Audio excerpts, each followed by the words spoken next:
Good morning and welcome back to the River Tees, where you can see the sun has deserted me and it's a bit of a grey, miserable morning. But today is the day that the excitement starts.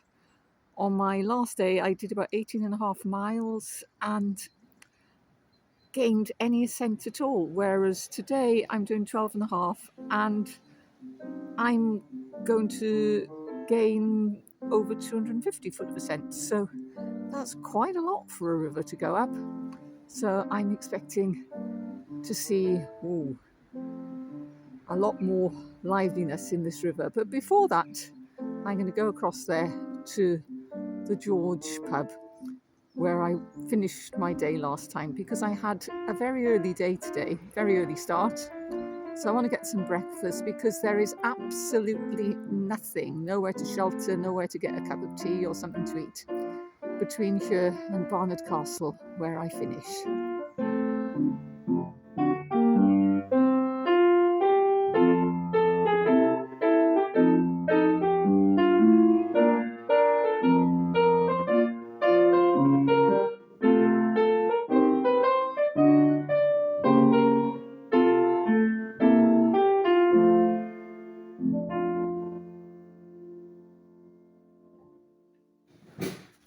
My grandfather's clock was too tall for the shelf, so it stood 19 years on the floor.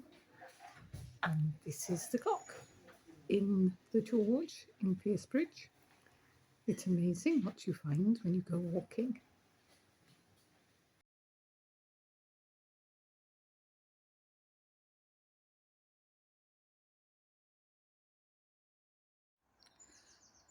I'm starting my route today back downstream a bit, but on the south side, because I wanted to take a good look at the remains of the Roman bridge. And you can see they're quite a way actually away from the river. And that's because of the way that the river has moved over the centuries, cutting its way through the landscape. I walked Hadrian's Wall earlier on this year and I was absolutely amazed by the sheer amount of existing Roman remains, visibly existing remains in this whole area of the north of England, and learning about the intense activity that was going on here. These days you tend to think this area is remote, but in Roman times it was very much a hive of activity. The bridge is built here because it was where the Deer Road crossed the Tees. The Deer Road was the main road linking York to Corbridge, and so Hadrian's Wall. And these days, if you wanted to get to York up to there, you wouldn't come this way. If you were going by if you were going by road, you wouldn't come this way. But the Romans, who liked to go in straight lines when they could, had to come this way because the Tees is such a powerful river, such a wide river, such a forceful river, that they had to come all the way up here in order to cross it, despite all their engineering skill and knowledge. I think that's a testament to the power of the river. I've now been walking for about 1.5 miles and it has been very, very level still. There's obviously been a bit of a climb because I'm quite a way above the river on this bank, and it's definitely less deep here. You can see the stones underneath and it's making quite a noise too.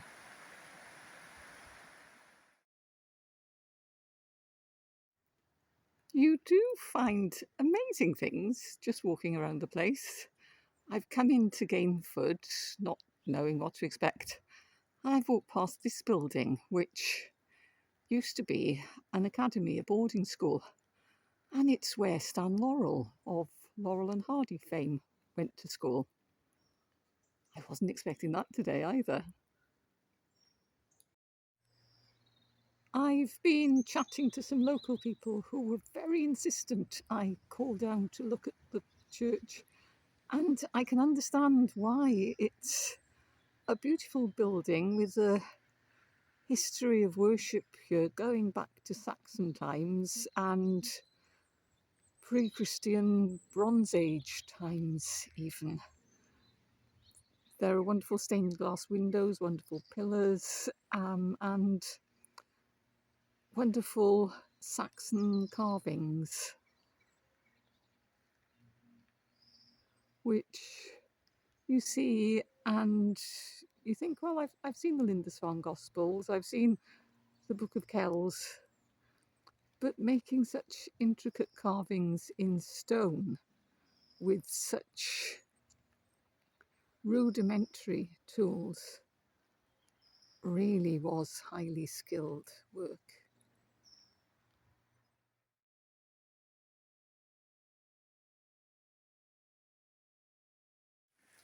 And between the church and the river is this continual source of water, this spring known as St Mary's Well. There's evidence it was used for religious services and rituals long before the church was built in very early Christian times, and by other religions in the thousands of years before it.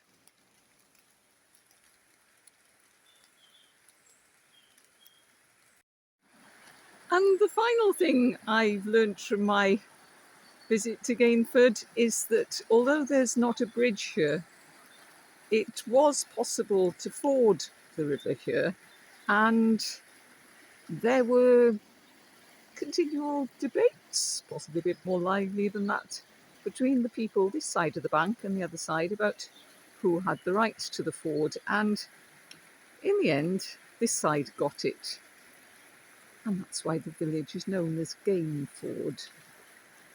They gained the rights to the ford.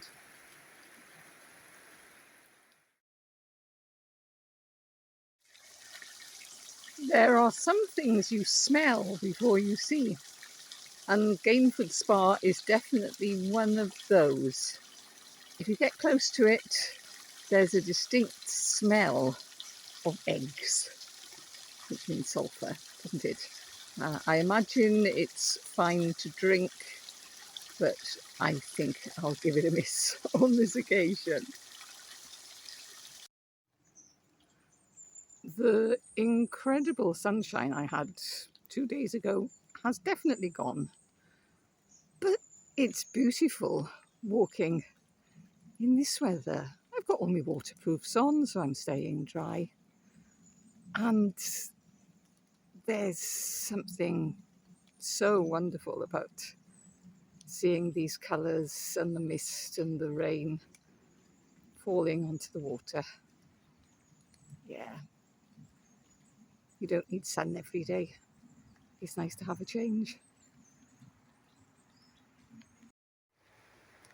I'm now about a third of the way through the walk. It hasn't been raining as much as I'd expected, but it's definitely getting wetter gradually. But that's what waterproofs are for. It's also quite warm today, which makes it more uncomfortable in a way. There are definitely more ups and downs. Nothing huge, no great big mountains, but a bit more exertion required today, and that means that it can seem very hot and sticky inside the waterproofs, regardless of what Gore-Tex does. I am old enough to remember what it was like without Gore-Tex. It's a lot better than that. So I'm thankful for it. Wouldn't want to go back to those days at all, not in weather like this.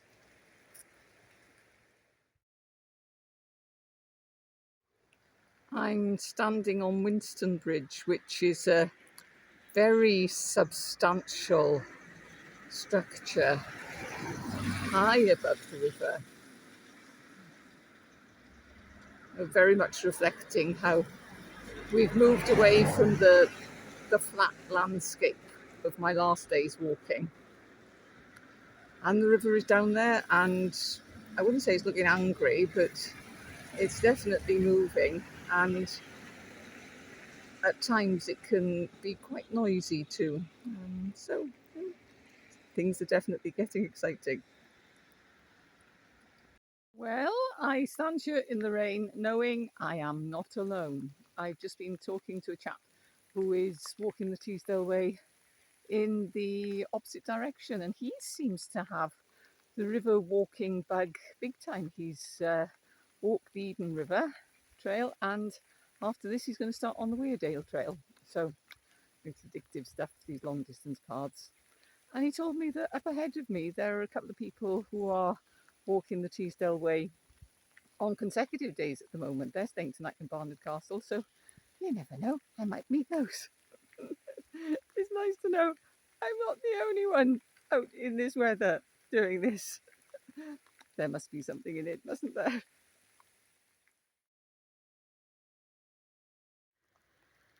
I hate it when things like this happen. There's a sign there showing the footpath, the other side of a fence with barbed wire on it, no sign of a stile. And over there's a sign pointing in this direction saying, please stick to the footpath. There is another path though, a very visible path that's going down towards the river.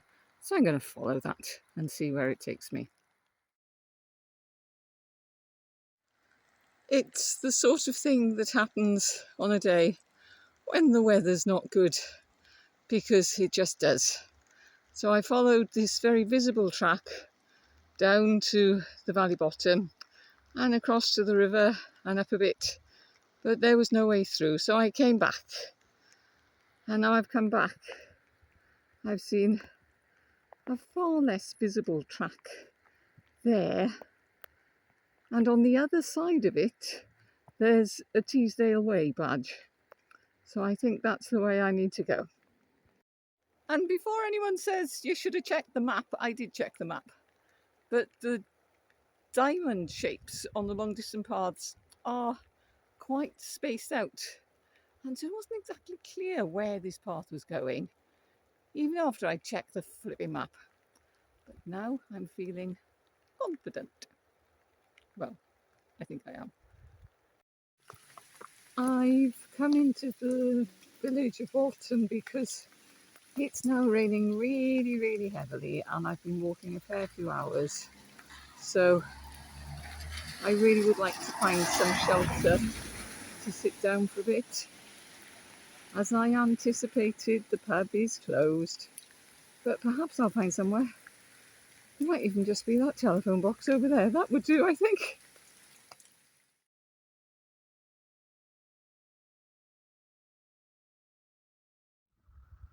So, thank you, St Mary's, Walton. Sometimes a stone step in a church porch can seem more luxurious than a 5-star hotel. And today was definitely one of those days.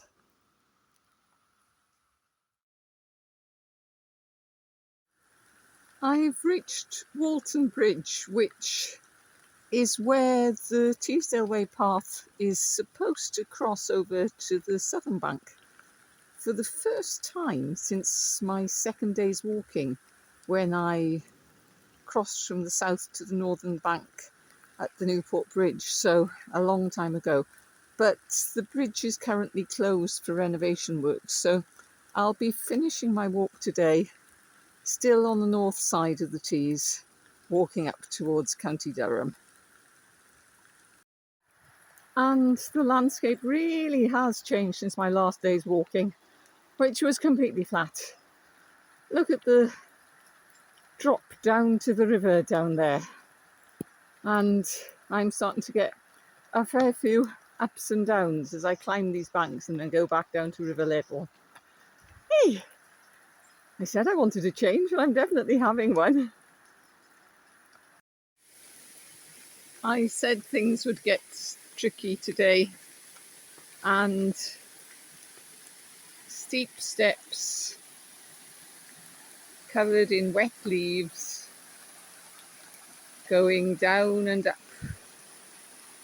to streams like this are the sort of things that I meant.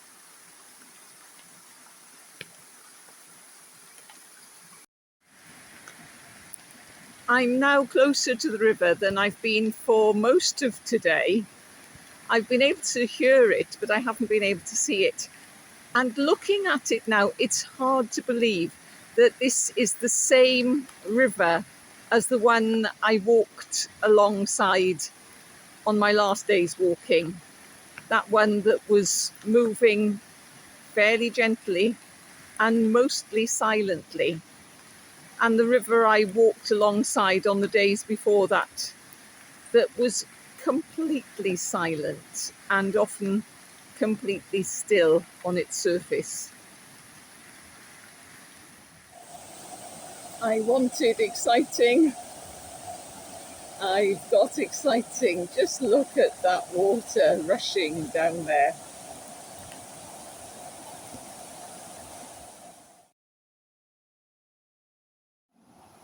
I've arrived in Barnard Castle on what's one of the wettest days I've walked in for a very long time. But it's been worth it just to see how this river has changed in these 12 miles since I've left Piercebridge. So this is me, very wet and soggy on the outside, though my waterproofs have worked very well. I'm dry on the inside, but I'll be very glad to get indoors and take them off. I've enjoyed today. It's that mad way that walkers are. And although I'm hoping it's not going to be like this for my last 3 days, if it is, then it doesn't matter. I'll still enjoy it.